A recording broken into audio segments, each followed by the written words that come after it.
Hoje o programa Filosofando para discutir um pouquinho do nosso cotidiano, do que está acontecendo no Brasil, com a presença do ilustríssimo, talvez lustro inclusive, Álvaro Ferreira, professor de jornalismo, e o doutor e formado em psicologia, Amador Batista. Os tempos estão meio confusos hoje em dia, né? A gente percebe que há muita discussão entre direita e esquerda, parece que está todo mundo um pouquinho fora do eixo. Há um excesso de liberdade de expressão, professor Álvaro? Olha, em primeiro lugar, quando você fala em liberdade de expressão, acho que primeiro precisamos localizar aonde você está se referindo, né? Se a gente for falar de Brasil, eu diria que hoje há muita liberdade de expressão. E isso é bom. Isso é muito bom, isso é importante. Agora, o problema é que nós temos uma discussão muito polarizada e em função de questões muito mais ideológicas, de posturas até dogmáticas. O que a gente encontra? A gente encontra duas versões que se digladiam para se obter o monopólio da virtude e da verdade. Então, esses são os problemas que a gente enfrenta hoje. E o que a gente ultimamente vem falando, monopólio da narrativa. Olha, então, qual que é a ideia de monopólio? A ideia de monopólio é que eu sou o dominante, né? Então, a gente costuma dizer que há uma determinada corrente que tem, vamos falar de monopólio da narrativa, significa que a minha narrativa é a que interessa, é a verdadeira e todas as outras não interessam. O monopólio da virtude veja bem, eu sou do bem. Né? Então, quando a gente fala em monopólio, a gente está se referindo a essas questões que acabam tomando conta muitas vezes do debate. Amador, o que você pensa sobre isso? Bom, primeiro eu imagino que nós temos que corrigir o primeiro ponto. Não há discussão. Nós primeiro precisamos aqui, acho que detalhar o que nós estamos dizendo por discussão. Porque a liberdade de expressão surge dentro do caldo da discussão. E os exemplos dados mostram justamente que a polarização é o radicalismo, e no radicalismo não há justamente entendimento de opiniões diversas. É quase uma liberdade de imposição. Justamente. Acho que a discussão nossa vai caminhar melhor se nós sairmos do senso comum, do trivial, que é o que, de certo modo, reina na opinião pública, mesmo entre especialistas, porque isso requer, como o seu programa está tentando trazer, uma discussão mais sólida em filosofia política. Traduza isso, professor. Quer dizer que há estudiosos e que nós não temos ido até eles para obter auxílio no entendimento. Nós estamos menosprezando justamente um legado, e é por isso que hoje é muito mais fácil você aparentar que temos liberdade de expressão e uma discussão profunda, quando no fundo o que você tem é um antagonismo regrado a tribalismo, e por aí assim podemos já caminhar um pouquinho. Acho que o professor Amador está querendo dizer que a gente estuda muito pouco no Brasil. É uma realidade. A gente estuda muito pouco no Brasil, então o debate é muito pobre. O debate não passa de preliminares, né? Ele citou, por exemplo, o caso o que é o senso comum? O senso comum é o conhecimento raso, é o conhecimento que não se aprofunda. E isso acabou, digamos assim, seguinte, potencializando com a internet, com as redes sociais. Bonito o seu telefone, você viu? Bacana, interessante. Não, eu já combinei com os meus amigos para ligar na hora da gravação. Mas você acha que as redes sociais e a internet, ela acabou potencializando a discussão, mas ainda não conseguimos sair dessa rasidade, digamos assim, desse pensamento raso que a gente tem visto muito? Olha, as redes sociais são uma novidade que as pessoas agora que estão aprofundando os estudos para tentar entender de uma maneira melhor. Quando a internet surgiu lá nos anos 90, principalmente no Brasil, assim, ela é de final dos anos 80, mas ela vira um fenômeno de massa nos anos 90, né? E havia um certo otimismo, né, em relação à internet. Tem autores que inclusive diziam, olha, vinha aí um novo iluminismo, as pessoas vão ter a oportunidade de compartilhar conhecimento, e muito conhecimento realmente foi compartilhado, só que quando surge a chamada internet 2.0, que é com a emergência das redes sociais, surge uma nova situação, que é o indivíduo comum passa a ser também um emissor de conteúdos. E ele emite conteúdos ao seu bel prazer e sabe-se lá pensando no que muitas vezes. Então você tem algumas manifestações até autênticas, mas esbarra-se aí na questão da baixa qualidade, do senso comum, e tem também muita gente a fim de apenas polemizar por polemizar, ofender por ofender. Né? Isso é uma coisa que eu tenho notado muito, que até há alguns anos havia discussões, mas não havia tanta agressividade. Hoje as pessoas elas preferem xingar o adversário do que debater com o adversário. Vocês acham que isso é uma coisa que vai continuar acontecendo ou é possível que no decorrer do tempo isso se amenize e comece-se assim, a discutir com mais objetivo, com, digamos assim, com mais educação e mais profundidade? O que você acha, Amador?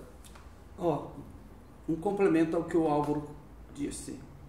Primeiro, o senso comum é acrítico. Isso há discussão quando se tem criticidade.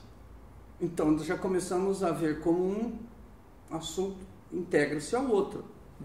E aí nós já começamos a ter uma pista de que as pessoas, sendo acríticas, elas têm características de, vamos dizer assim, grupos sociais fechados e avessos a ideias distintas e diferentes.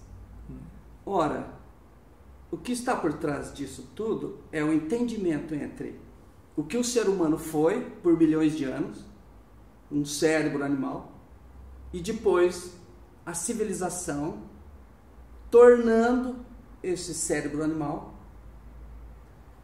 pelo menos um pouco mais civilizado por conta das regras e normas. Mas chegou um momento, pelo menos a partir do século VI, V a.C., na Grécia, que foi estabelecido um ambiente, uma cultura de liberdade, onde se primou pela discussão, porque dali surgiu a ideia de ciência, filosofia, de crítica, de discussão, de busca da verdade. Antes, um pouquinho antes, ali mesmo, nas civilizações do Oriente, se você procurasse divergir dos costumes, como nas tribos primitivas, você corria o risco de perder a cabeça. Bom, enfim, não há iluminismo sem uma educação esclarecedora. E as redes sociais estão impregnadas do obscurantismo. Mas me diga uma coisa, desde sempre, quem pensa e quem pensou, digamos assim, eram pequenos grupos. Digamos a elite de um determinado grupo, aliás, de uma determinada comunidade. Você nunca teve tanta liberdade para tanta gente discutir, certo? Todo mundo que, quando você lê história, o que acontece? Todas as decisões e os grandes debates eram feitos por pequenos grupos de dentro de uma comunidade. A maior parte das pessoas não participava. Hoje a gente percebe que há um número muito grande de pessoas participando desses debates, mesmo que de uma forma rasa. Isso é bom ou ruim? Olha, é importante, o professor Amador falou do termo criticismo e de crítica. Então, para a gente entender esse problema, é preciso até aprofundar essa colocação muito bem trazida por ele. E o que é crítica? Hoje, nas redes sociais, a gente tem muita crítica. Sim. Mas não é disso que se trata. Essa é a ideia de senso comum da crítica. Isso. A ideia que ele está trazendo... Criticar a pessoa e não fazer uma crítica não sobre é o isso. tema. A ideia de crítica é a ideia que está lá na filosofia da ciência, que é a busca do erro, no seguinte sentido: quando eu estou discutindo com você, eu preciso ter em mente que você pode estar errado e que eu também posso estar errado.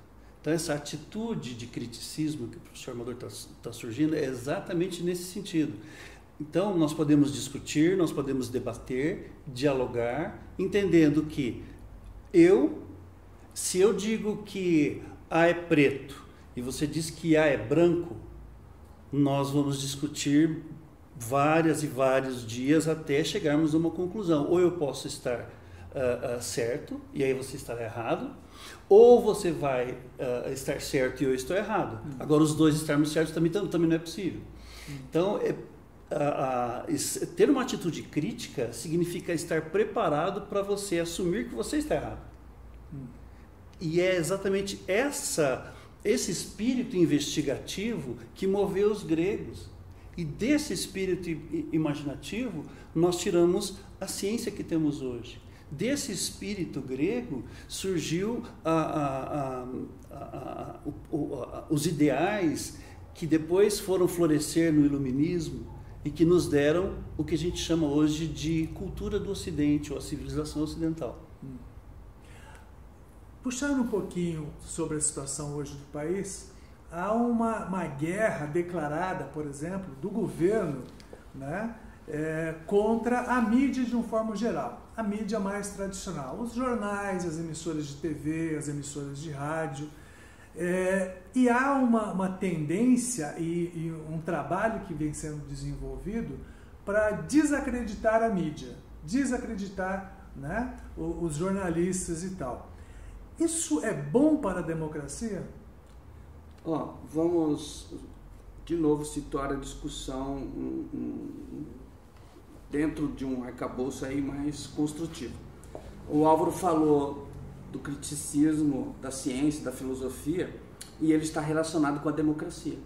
Sim. A democracia surge no mesmo instante que a filosofia e a ciência na Grécia. Tá? Isso é retomado no Renascimento, com a Revolução Científica, e o produto disso tudo é o iluminismo. Ora, quando nós procuramos entender a sociedade atual, olhando um governo que tem por característica um certo obscurantismo, porque não admite pensamentos diversos, já que estamos falando disso, como nas redes sociais. Então, e por outro lado, a imprensa recente no Brasil teve características de estar convencida de que o socialismo, a ideologia socialista, o marxismo, o pós-modernismo, ou um pensamento próximo do francês e alemão, como correto. E é isto que está, de certo modo, embutido. Eu vou discordar. Nessa não deixa eu dar uma discordada. Porque dá a impressão, toda vez que eu ouço esse discurso, que toda a mídia é de esquerda, ou era de esquerda. E, na verdade, você vê colunistas, você vê jornalistas de todo tipo de tendência ideológica. Por que hoje, quando se fala em jornalista ou em imprensa, se fala assim, não, é uma imprensa de esquerda. Mas foi essa mesma imprensa de esquerda, que se diz hoje, que as pessoas dizem que são de esquerda, que fez críticas o tempo todo em todos os governos anteriores. Não é uma forma simplesmente de você tirar um pouquinho esse poder de informação e de também, como eu diria, de condução que a imprensa teve nos últimos anos, para falar assim, não, está todo mundo errado, é só a gente que está certo. Você não elimina um pouco o senso crítico? Esse é um terceiro ponto. Você está criando essa narrativa. como a imprensa criou até hoje. A imprensa não lidou com os fatos, porque a própria imprensa ela é ignorante em relação à filosofia política. E justamente por ela não ter esse entendimento, ela continua reduzindo toda a discussão política em centro, direita e esquerda. E às vezes de ladinho, né, profissional? Olha, Você é jornalista e professor de comunicação. Toda a mídia é de esquerda? Sempre foi de esquerda? Não.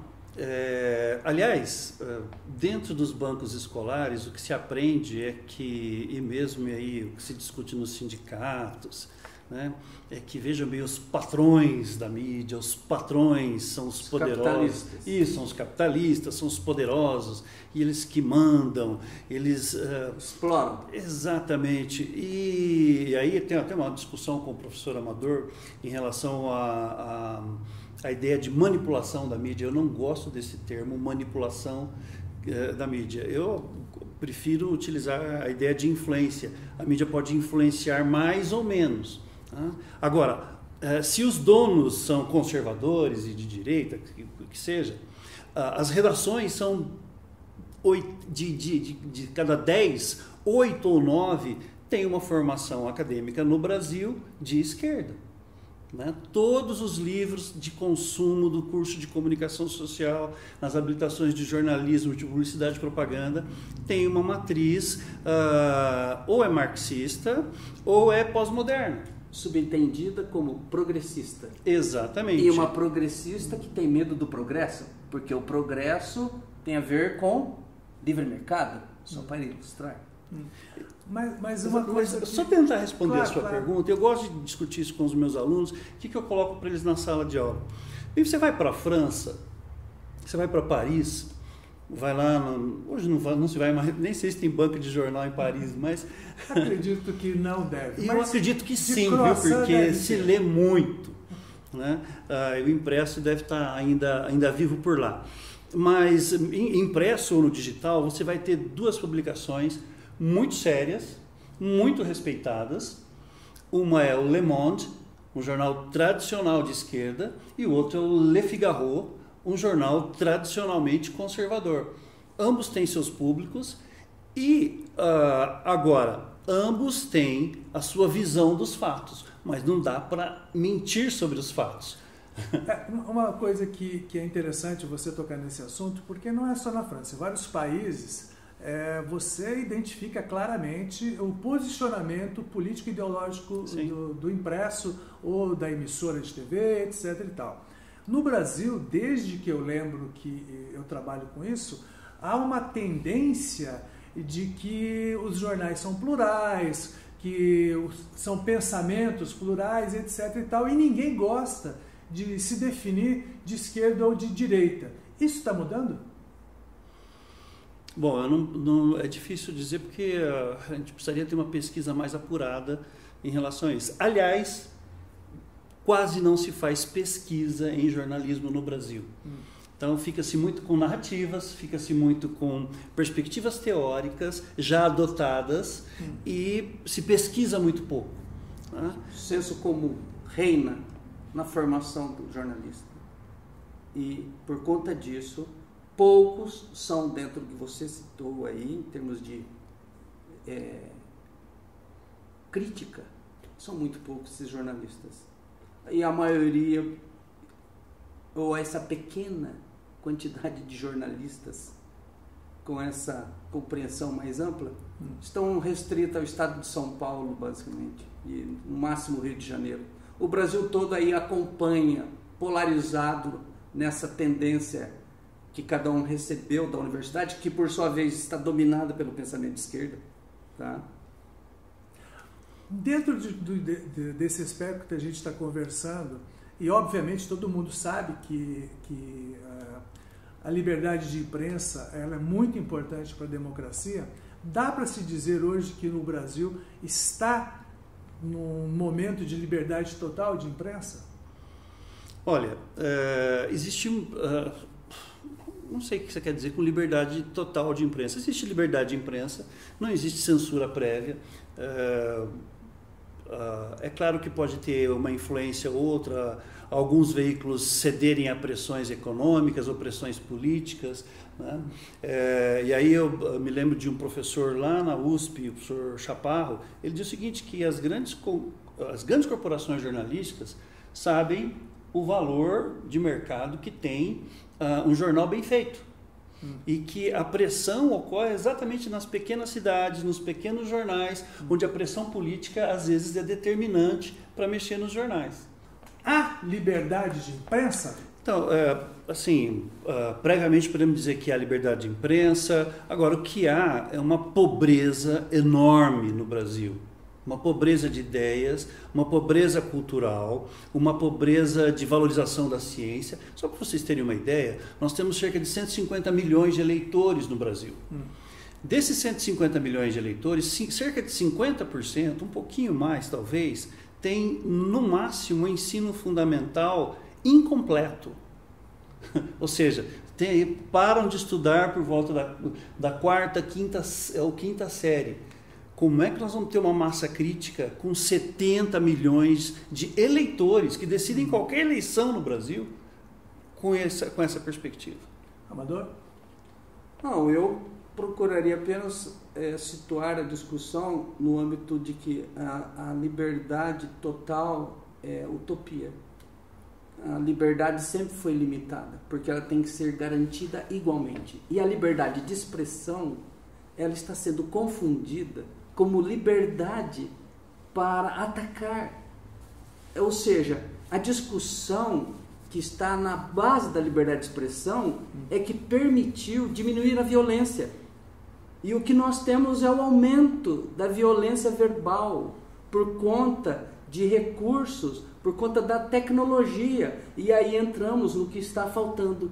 Se você não foi educado para entender o valor da liberdade, da democracia, como vai entender a liberdade de expressão e vai respeitar o ponto de vista alheio que não corresponde ao seu? Ou seja, a intolerância é fruto desse conjunto.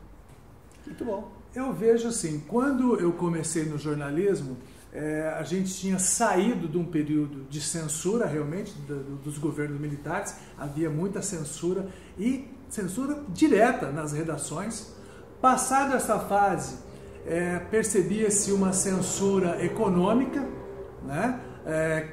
Empresas com muito dinheiro às vezes fazia pressão nos veículos de comunicação, e hoje eu percebo que além dessa pressão econômica, nós estamos passando por um período de muita pressão ideológica, né? Grupos que têm um pensamento diferente pressionando veículos para que pensem exatamente igual a eles, que acabem, digamos assim, com a pluralidade de pensamento. Vocês estão percebendo alguma coisa assim? Ou é só da minha cabeça? Uma observação rápida, claro, antes até do Álvaro falar. Brasil, tradicionalmente, ou seja, o Brasil enquanto perspectiva política, sendo dominado pelos militares desde a República, e antes disso pela monarquia, tem tendência conservadora. É com a redemocratização, é com a Guerra Fria que você começa a ter uma perspectiva ideologicamente diferenciada. Você sai do conservadorismo para entrar na ideia de que temos que transformar a sociedade completamente. E aí que começa a crítica ao livre mercado.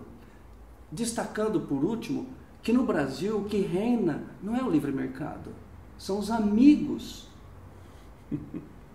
vamos dizer, dos nossos políticos e assim por diante. Sim. Então, isso ilustra bem como o Brasil está distante dos países democráticos. E aí, professor? Olha, você vê que os problemas são todos interligados, né? É difícil a gente separar o problema da liberdade de expressão do problema da educação, do problema do próprio entendimento da ideia da liberdade. O valor mais caro que o ser humano já conseguiu desenvolver até hoje é o ideal de liberdade. E nós pouco estudamos isso no Brasil, nós não sabemos o que é respeitar a liberdade. e significa, acima de tudo, respeitar o indivíduo, mais do que qualquer outra coisa. Entender que cada indivíduo é um fim em si mesmo, como diria um dos maiores pensadores de todos os tempos, Immanuel Kant. O indivíduo, pelo simples fato de existir, ele merece respeito. Né? E nós precisamos aprender muito mais sobre isso. Queria agradecer a presença de vocês dois e voltamos numa próxima oportunidade com outro tema daqueles bem picantes. Valeu, obrigado.